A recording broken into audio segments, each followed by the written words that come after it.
Hello, friends. It's Yves Richard Blanc from Blanc Global Dynamism. I'm excited for another episode of SafeCom. We had some great conversations last week. I hope that you go and you check us out on YouTube for SafeCom episode 2. I had a terrific young executive from Turing that joined us last week. I have another unbelievable, just brilliant young fellow also from Turing joining us this week as well. His name is Duncan Carey. He has a great background in technology. And of course, I'll let him talk a little bit about who he is and what he's doing. We want to, first and foremost, want to thank you for joining us. And again, for following us on our various feeds. But first and foremost, I want you guys to really follow us here on YouTube. Again, ping the bell. Okay, like our content, at the end, once you see it, if you like it, just keep liking us and really help us support so we can get the information to as many people as we can. So we're excited to be aboard. I want to introduce my good friend, Duncan Carey with Turing. Hello, Duncan. Hello, Yves. Thank you for that introduction. And thank you for having me on today. Oh, no, absolutely, man. We're looking for really individuals that know what's going on out there. And really, we want to share great ideas with our viewers, our followers. And we want to make sure that they're going to be able to make the right decisions in terms of the solutions that they need for their companies. So I thought you would be the perfect individual to be able to do that with me this afternoon. So just to start, tell us a little bit about yourself, Duncan, your background, what you've done, Sure. and how you ended up being one of the key executives at Turing. Yeah, I'd definitely love to tell you a little bit about my background. So as you mentioned, my name is Duncan Carey. I'm based out of Brooklyn, New York, but I've lived both in New York as well as in the San Francisco Bay Area, as well as spent some time in Canada. But my whole career has been focused around technology. I initially worked for a company that did risk mitigation for banks and used artificial intelligence and machine learning to identify individuals who might show risk from an account onboarding and identity fraud perspective. So really that's the background that I come from, and it really lined up perfectly with Turing, as well as we kind of look at risk mitigation inside of a larger COVID prevention strategy, because that's really what it backs up to, is this idea of risk mitigation. So I've been working with both the United States and Canada, as well as the EU for Turing now for about a year, and really seen some very interesting developments in the way that we talk about COVID compliance, COVID prevention, and really the solutions behind it, how to really kind of present a myriad of ways to keep your employees safe, but also protect yourself as a business from any kind of liability. That's terrific, Duncan. So what has been driving businesses to put COVID-19 protection solutions in place now? Now, I think it really is kind of a mix, and it depends largely on the industry, where the state in which the business is located, and really kind of, when I mentioned the state, the regulations that might be applied at that given point in time. But if we looked at things, what's really driving business now, I think that it's the two primary categories. One are these essential businesses that are still using some kind of manual process, even pen and paper process when it comes to screening individuals on a daily basis, asking health attestation questions, performing things like occupancy management, having that kind of manual process in place where there is such a, what's the right word I'm looking for, crucial need for that level of protection. Right. where it's beyond, it used to be a requirement, but now it's become such more of a requirement because of the associated liability. Those are where we still see a lot of success and a lot of great conversations happening about where automated solutions can really add value. I think the other place where we're seeing a large interest in, having robust COVID protection strategies is people frankly want to get back into the office. I don't know about you, but I haven't been in the office for, I guess, over a year now. Yeah, I guess a year and a half, Yeah, roughly. same thing with me. And a lot of businesses who are looking to either open up new offices or really just make use of the space that they already have, and also just kind of help foster that company culture that really is hard to grow or maintain when you're not meeting with people, if not on a daily basis, then at least on a regular basis. So I would say, automating that COVID screening process, as well as really helping people with their office reopening strategies, has been real big driver for having great conversations around protection in the ways that, automated solutions might be able to help. Mm-hmm. Now, have you seen a growth in the direction of these major enterprises looking to reopen their brick and mortar commercial offices again? Have you seen that at the end of the first quarter? Yeah, I think we're starting to think it's started happening. We had some initial conversations with some companies, actually, even in Q3 of last year, when a lot of people felt that the virus was going into some sort of recession, and that we might be kind of at the light at the end of the tunnel. I caution everyone when I had those conversations that, there's still a need to have measures in place, that even though, we are kind of seeing a little bit of a dip, it's always can spike back up again. And I think that's still the case even now as we see an increase in variants. But definitely we are seeing, especially here in the US, a significant drive towards office reopening. And really kind of not only providing the protections, but also providing, your visitors and your employees with the peace of mind that every step that it can be taken as being taken to provide them with a safe and clean work environment. Okay. So let's say you've had this conversation with a company looking to reopen.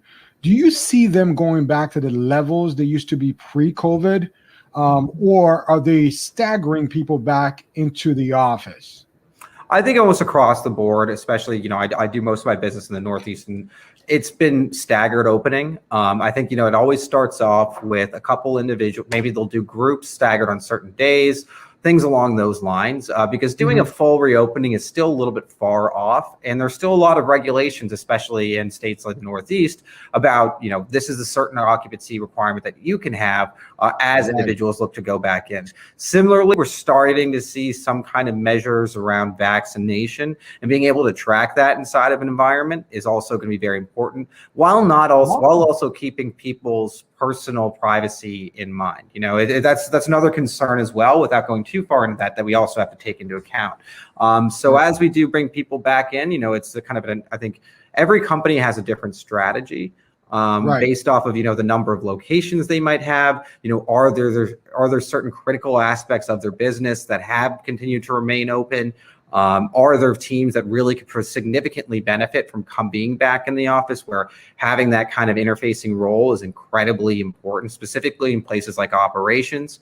And then, kind of building on that as well, making sure that, if we are bringing people back in, that it is adhering to all those state and local regulations. So if you have different offices in different states, making sure you have an approach for reopening that meets the guidelines being set by either, that state or that municipality. So really, I think interestingly enough, one of the things that I've heard come up in a lot of the conversations that I've had is being able to have a strategy or reopening plan that is as agile as the change in regulations. I think that's something that is not talked about enough, where, a plan that you come up with in 1 month might not be the one that will meet the regulations, depending on what the transmission level is, depending on we always are seeing changes in guidance. I know even today the CDC released new guidance about how wearing masks outside, for example. We're always finding out more as we study the virus more. So being able to have an approach that is flexible, while at the same time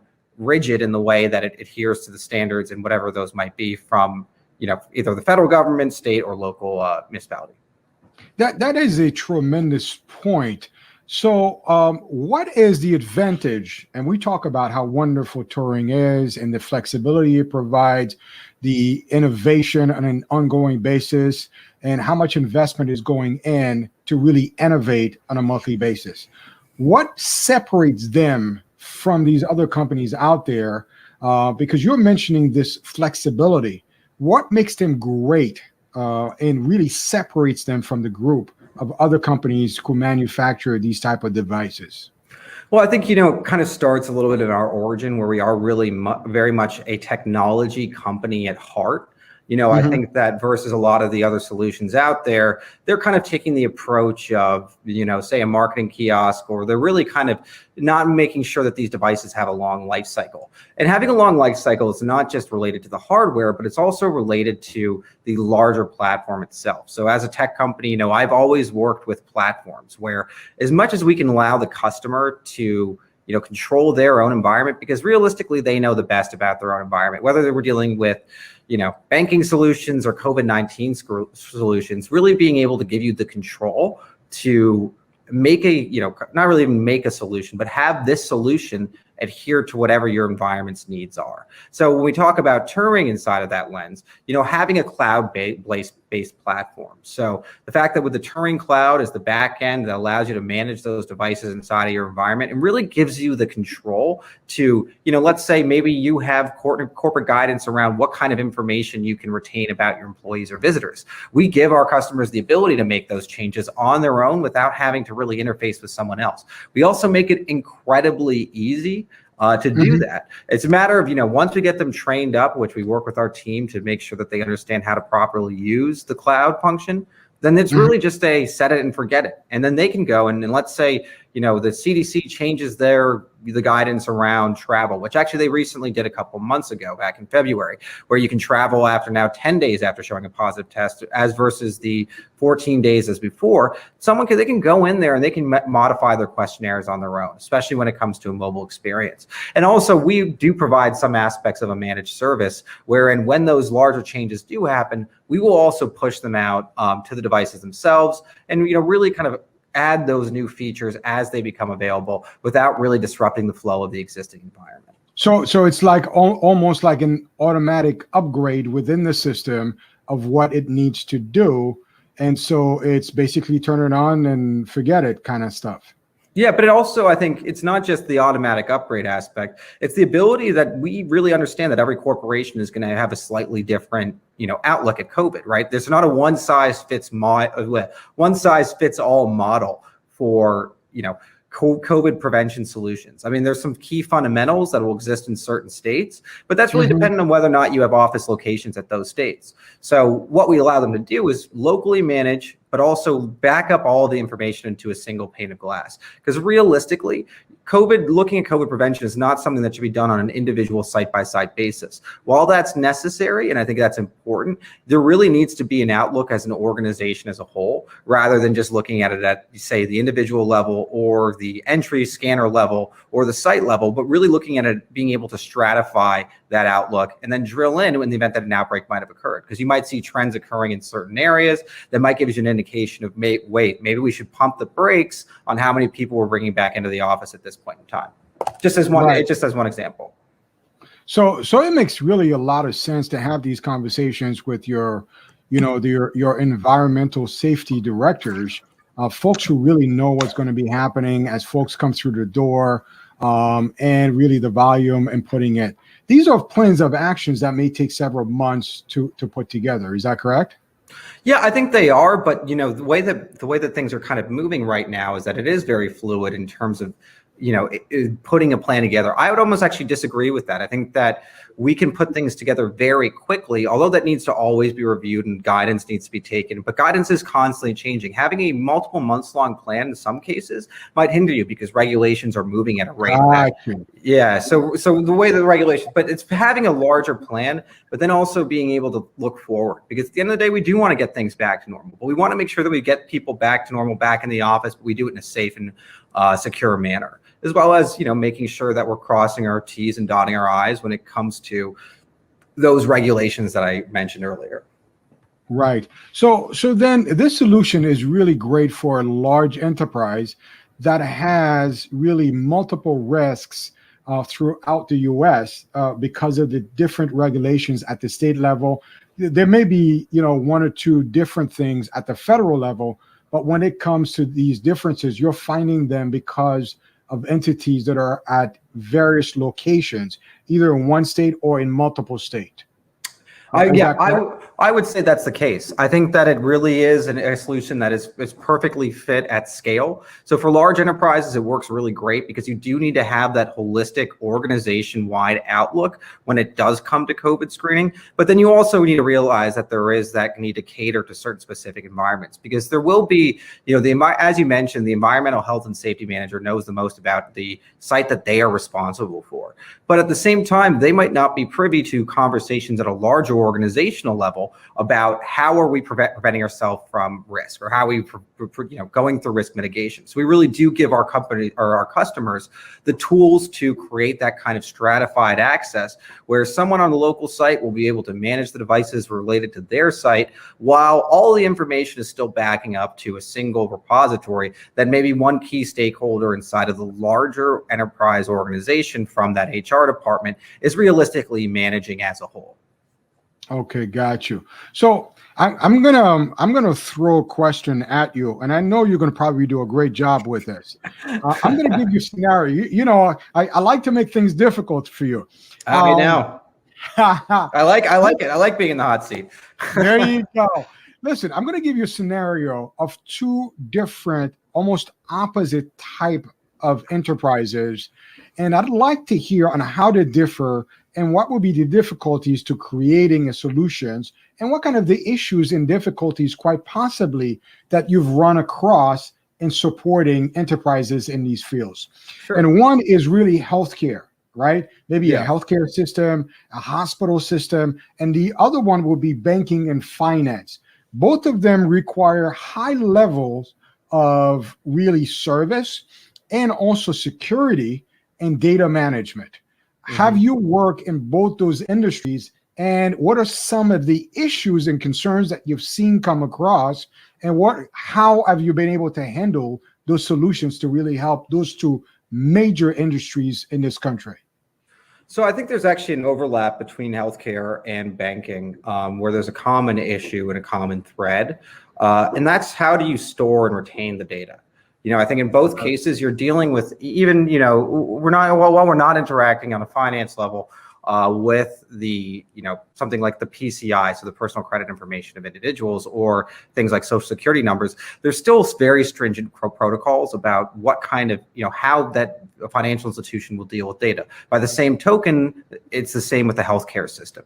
So when when healthcare systems and financial institutions are looking at solutions, they need to make sure that there are certain information security protocols that are in place, and that certain standards are being met for the storage, retention, and transmission of data. So in both cases, I think Turing is the only solution on the marketplace that will be able to meet things in these standard information gathering forms, so SIGs, of those types of organizations. So having things like HIPAA compliance certifications, being able to say you're SOC 2 compliant, making sure that the data is, really meeting those generally accepted practices for dealing with, because at the end of the day, these scanners will be pulling in information that in certain states will be considered personal health information. So it needs to be, we need to make sure that that information is well protected. And the way that we do it at a very minute level is we don't store any information locally on the scanner. We see that as, having that level of data on an endpoint is really just exposing you to such a high level of risk. And then after that, we're going to encrypt all the data in storage, transit, and rest. And because we're using a cloud infrastructure like AWS, we can hit those HIPAA storage and data retention requirements. So really having that, what they call I think it's 99% data durability is what Amazon calls it. I think it's actually more than that now, but then we also have to look about it and how we structure it inside of our cloud environment. So in that case as well, that's where we have our SOC 2 certifications. So really looking at change management, not allowing for certain people to get access, doing things like helping work with single sign-on systems. All this is stuff that we can meet on a client-by-client basis. So we have this experience with working with those kinds of environments. I've done a lot of work with financial sector here in the US, and I think we're the only solution on the marketplace that can, for a larger financial institution, can really meet those requirements. I think it's going to be dead in the water otherwise. And if we also look at healthcare systems, I think another thing to note is for healthcare systems, especially ones that are state-run entities, there's going to be an expectation that they're not using any of these banned Chinese camera parts or chip manufacturers. Right. Because one of the problems that we've seen is, and I actually, unfortunately, my father's in the hospital a couple months ago, and I walked in and they had a big hike vision camera there. If that's a state-run hospital, and that's kind of a no-no in the eyes of the federal government. So we want to make sure that we're using hardware that is compliant with U.S. government regulations, that is not something that's, owned by a majority stake by the Chinese military or Chinese state entities. None of that's going to be a problem with our devices. I mean, I like to like to hit on that a lot. We do have, obviously, like any kind of manufactured electronic, do have part of our process inside of China, but we're not using the critical parts of the manufacturing process that are a concern to the U.S. federal government, like the chips and the camera parts. None of those are coming from any of these NDAA banned companies. And what NDAA, just for a little more clarification, is the National Defense Authorization Act, which specifies what U.S. federal government contractors can work with in terms of piece of hardware and software. Got you. Okay. Now, are there any? Where are some of the most difficult type of entities that you've had the pleasure of finding solutions for? Is it in manufacturing? Is it in federal contracting? What areas? What are some of the tough ones you've had to work with? I think, from you're not looking at a category level, but at a larger level where people kind of think that everything's going to go away tomorrow, or we're just kind of a little bit of a obtuse outlook towards COVID prevention, where doing something that might be more expensive, but, maybe is a less of an upfront investment. I've been having those conversations through the last year and a half. I mean, last year and a quarter, where people, told me last summer that, okay, we're not going to make an investment now because we see this going away. I think it's, when we look at what the professionals out there are saying, and, the people who know way more than I do, is that these controls are going to be in place for a little bit longer than most people expect. I think it's something they recently polled, there was a poll done by a UK scientific publication that polled epidemiologists, who told them, they polled them and asked them, how long will these current vaccines be effective? 2/3 said within, there's a 9-month period of effectiveness. 1/3 of them said, so of that 2/3, half said within 6 months, we're going to see the current vaccines that we have in place no longer be effective, which is grim news. And I hope that's not the case. I want to go back to having a social life in New York, but there's also that, the fear of, having these new variants, especially seeing with what's going on in India, having a large portion of the population being infected, and putting these controls in place, let's say, even if they're only for the next 3 months, when it comes to the operational expenditure versus the cost of putting one of these scanners in place, if you actually back out those man hours, we are going to save your company money. And we are going to do it in a way that's easier for you to manage. It's going to make it a much more cleaner outlook of, so all of your data is going to be digitized. It's not going to be sitting either in a paper folder or in a Google document. And these records are going to be easy to access, search, and audit in the event that you do face some sort of civil litigation or audit from, OSHA. But talking about specific industries, if you want me to take a step back to there too, because I would like to hit on that. I think as we've seen regulations change, as we've seen, the guidance change, we have seen the customers who want to implement a solution like ours change as well. So office reopening is becoming a hotter topic. I would have said, a couple months ago, corporate real estate was something that we weren't really having a lot of success with, because frankly, not many people were going into the office, and a lot of these real estate companies were more concerned with how do we, no one's coming in. We got to keep the contracts we already have, try to keep us from losing them, as well as try and still sell space, which wasn't happening during the winter this year because they couldn't even, frankly, they couldn't even get someone for the first meeting.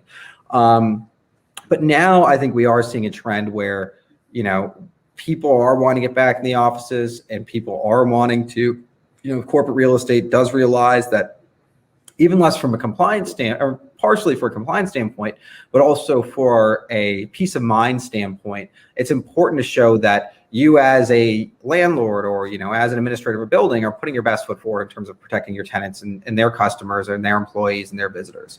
So we are kind of seeing that peace of mind conversation come up more and more, where, we might be dealing with a very low rate of transmission, but there's this, I was listening to an article on the radio, or listening to a story on the radio this morning, is that there's still a lot of a psychological fear of going back to regular, Right, even if you're fully absolutely.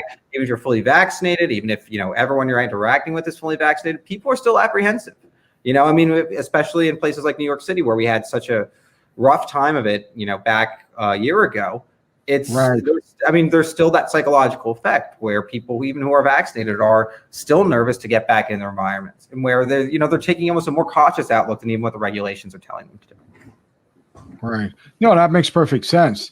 I mean, I certainly remember what it was like about a year and a quarter ago. I mean, I lost a lot of friends and Yeah, family members in New York City. As you all yeah, know, I'm a Brooklyn guy, just like you, right? yeah. Same here. And I love Brooklyn. You know that. Um, so listen, the other thing also that we're looking at, certainly we've had great success around the country in terms of vaccinating a lot of individuals. People are Yeah. getting smarter about it. A good portion of this population have had they're fully vaccinated. Are companies seeing that as a way to kind of like not provide the proper structure with these technologies within their companies? Have you seen a slowdown of through the conversations that you've had, really discussing these solutions with people?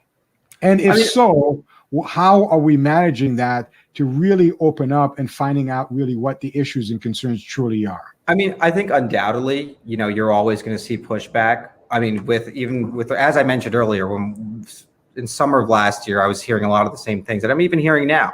But I think that there's some general points that need to be brought up, specifically around not even just when we talk about the new variants or the long-term efficacy of the vaccines.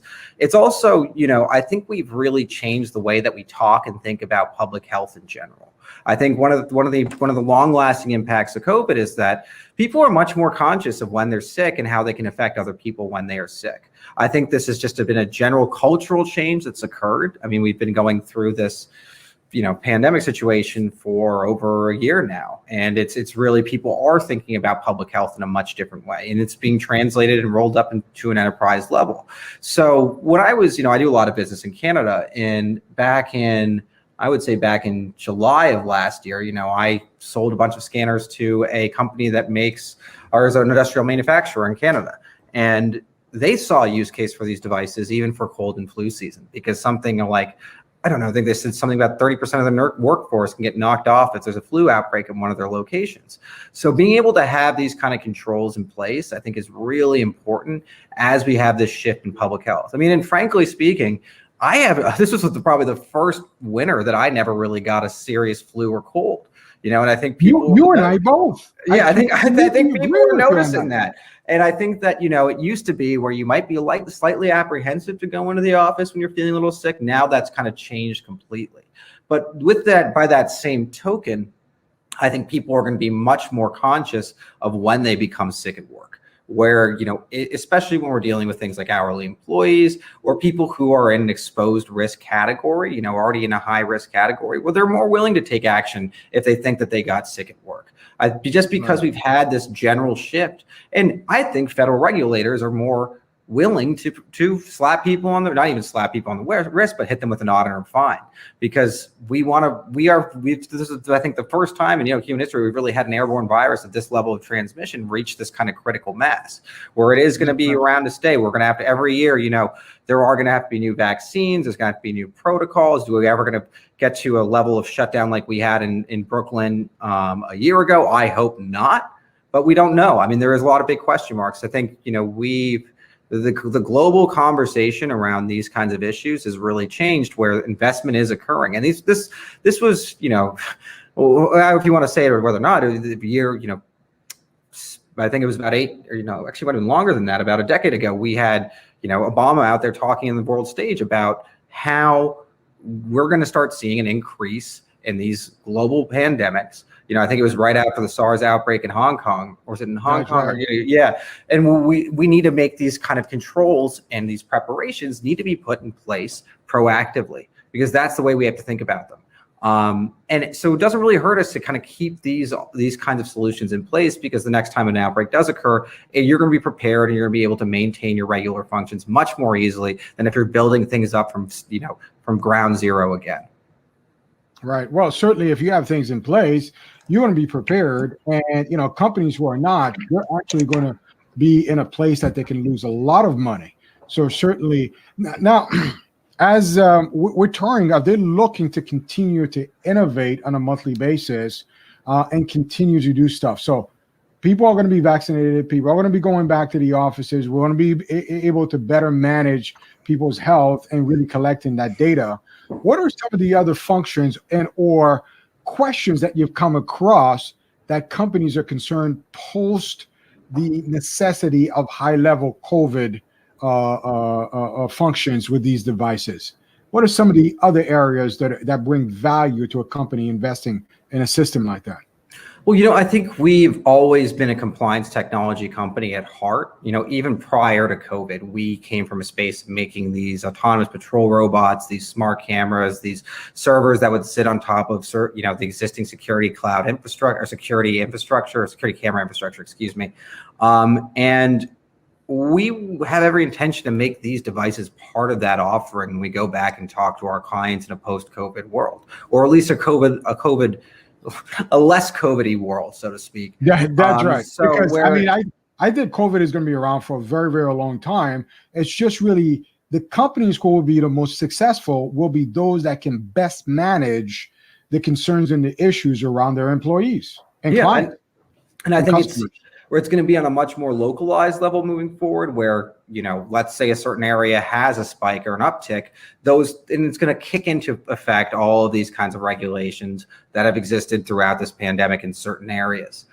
Because, we want to be able to mitigate outbreaks. And what that does is, it starts with locally focusing on it when we identify that an outbreak has occurred. And if it's something that's coming from one of your manufacturing plants and you've caused that outbreak to get bigger, then you're going to have to be able to prove that, it didn't come on site and that it wasn't your location that was the reason why it spread so quickly.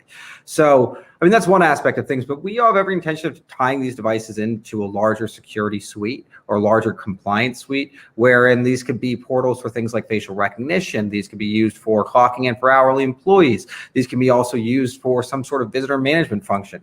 All that kind of integration is highly possible and already being done with some of our customers. Because we have very much a cloud-based technology platform, some things like downstream integrations are things that we are fully intending to do and have already begun doing them for certain customers, whether that be on an API level or even just providing our customers with the knowledge where they can take one of these Excel documents that we can produce from our cloud platform and then just pop it right into another system. So really just being able to pull that information, and really being a tech company at heart, we don't want to let any aspect of our product suite depreciate if we don't have to, because we want to keep our life cycles going. We want to keep our customers continuing to use our products and continuously add value to them. Okay, got you. Now, you mentioned that, there are opportunities that Touring has been able to work with state government, with federal government. Tell us a little bit about that, and where do we bring the value to, let's say, to the public sector, maybe a small city, maybe a school system, maybe state government, and also the federal government. And I know I'm throwing a lot at you. Just give me an understanding of where that there are great value in some of the work that you're doing with some of these small government entities. Well, I think, very broadly speaking, these kind of controls that we offer are something that are important to have, because government can't shut down. Things like sewage departments, things like police departments, things like EMS units, these are things that no matter what happens, these things need to in some ways be up and running. They're just with them out, then it's not really things like judicial systems as well. So I've done a lot of work with both the city of Buffalo and with Wayne County. City of Buffalo was through you, but also with Wayne County over in Michigan. And we've set these scanners up initially, working with their federal court, then working with their local court, and then also working with, currently working with other sectors inside of the city itself. So these kind of essential services, they whether or not they face the threat of regulation, which they do also face the threat of liability from if their own employees get sick because they are not protecting them well enough. Right. There is also more just this need to maintain, this need to have something that is very accurate, that something is that being able to give them the ability to respond quickly, the thing that is going to give them trends inside of the temperatures that have been taken. So having that level of intelligence is incredibly important for them. If they do face, a renewed COVID outbreak that is for some reason either vaccine resistant or even people are vaccine hesitant inside of that environment. When we talk about what uniquely, I think beyond just those things that I mentioned, uniquely what Turing can do is also going back to that NDAA point I brought up, where especially with the federal government, it's a requirement. And if there was a school system in Alabama, I think, that purchased a couple $100,000 worth of a competitive scanning solution, and the federal regulators really came down on them hard. There was other aspects of the reason why, but one, they barely worked. And then beyond that, they were coming from a provider that, was sourcing them from a camera company that had a controlling stake by the Chinese military, which is something that the federal government was very upset about, that public funds were being used to spend on something along those lines.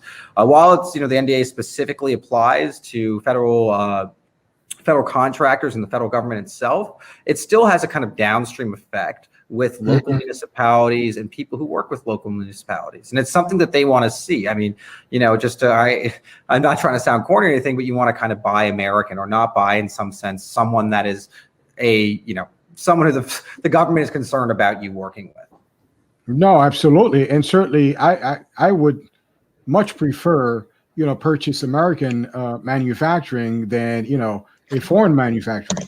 The other thing is also, I would think that most of these municipalities or state governments or county governments would want to deal with an American company that's here that can provide support.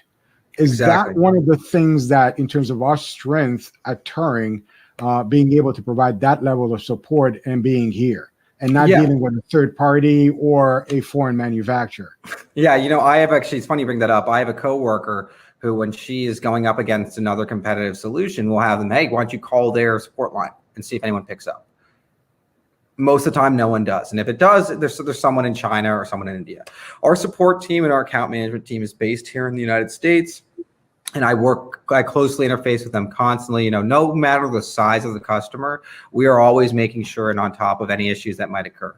But in reality, we want to be able to reduce the amount of time that you have to call into a support line. So we want to make things very easy to use, and that when we do walk you through the setup process, that there really is a lot of hand-holding going on, for lack of a better way of putting it. So we have devoted resources that help make sure that our customers are trained, how they can also train their end employees, and make sure that everything is set up to their liking. And then occasionally, get that feedback. What are things that you'd like to see that might not currently exist? And we're constantly listening to our customers in those regards, saying, hey, if this is here's a gap that they might see, which is rare. And I think more and more we've seen things kind of coalesce around these certain aspects of COVID screening. But especially as we were developing our platform out, it was largely based on the feedback that came from our customers, where we saw kind of needs being driven, because they know their customers know their environments best, and they probably know the regulations around the states where they're being set up or they have locations the best. So, I learned about one of the features that I put into our devices, which I think is an anecdotal story, but I think it's relevant as we kind of have a larger conversation about privacy, is that I was selling these scanners to a law firm here in New York City. And they, told me that for the state of New York, they consider a temperature number as PHI, but actually not the temperature itself. So actually the temperature itself is the temperature number is PII, but the pass fail is completely fine to save and retain. So what we built out was the ability for our customers to then just import data coming from the scanner. So it hasn't even left, so it hasn't even gone to the cloud, it's not being converted there. But from a scanner basis, they could then blind temperature data and only pull pass fail data. So instead of having a temperature number, it says pass fail. So that helped them meet their own privacy requirements. As well as in Canada, I do business with a number of large enterprises in Canada, and they have many more corporate, they have much more concern around PII in Canada, just from a legal standpoint, as well as, just from corporate policy. So what we've done for them is also give them the ability to turn off the pictures coming from the camera. So we really allow our customers to set these up at an environment basis. And I even have customers who have locations in the United States and Canada, or even in differentiating between different states, and they might change the data that's being imported on that state by state or country or regional level. Yeah, that provides a great support system. Now, you mentioned that Turing also does business in the EU. Have you seen where there are opportunities where companies will come to Turing and really discuss, hey, listen, we have our executive offices are in Michigan, but we have several locations in Canada, but we handle all our manufacturing, let's say in Europe. Are there opportunities like this that these companies, Turing, it would be able to find solutions in all three of those areas? So North America, both the US, Canada, and also the EU. Sure. I mean, we have, obviously it's going to be different depending on, EU versus Canada or EU versus United States. There's a bit of or even Canada versus United States, there is a world of difference there. So it's really based off of what the corporate policy is. And there's certain things that we can do in certain countries that we can't do in other countries when it comes to the local regulations. So, in the EU, we can set up these scanners as just standalone devices, which work perfectly. They work incredibly well. They're great at reading temperatures. They're just not going to retain and save all of that data, because not even from a EU compliance standpoint, but also from more of the privacy concerns that happen on an individual level in European countries. There is a lot more concern around that stuff than say in the United States, or even versus the United States versus Canada. So we really can provide comprehensive solutions, and I come from a world of data storage and retention, as I mentioned earlier. So we're very familiar with those local regulations and can make a solution and a recommendation on the basis of whatever needs fit your current or your organization and the geographies associated with it. Gotcha. Well, it makes perfect sense, Duncan, because again, it's really finding the right solution for the right client in the right moment. I mean, it provides them really pretty much any concerns they may have or questions, and really structuring these solutions specifically around either that state mandated regulation or the federal or even local opportunities to bring in some of their individuals back into the office, or even if individuals are either vaccinated or not. So whatever the issue or the concern, it sounds like you should be able to meet those solutions at the level that you meet those clients. Yeah, I don't think I've ever been in a situation where I've lost business off the fact that we weren't able to meet certain requirements, at least recently. I think that now how fully fleshed out this platform has become is that unless you're looking for something that's going to integrate with everything under the sun, then we're going to be able to meet every single requirement around COVID compliance. The only reason that we might get stalled up, I mean, frankly, I'll be, is, there might be a solution out there that can integrate better with someone's, employee management system.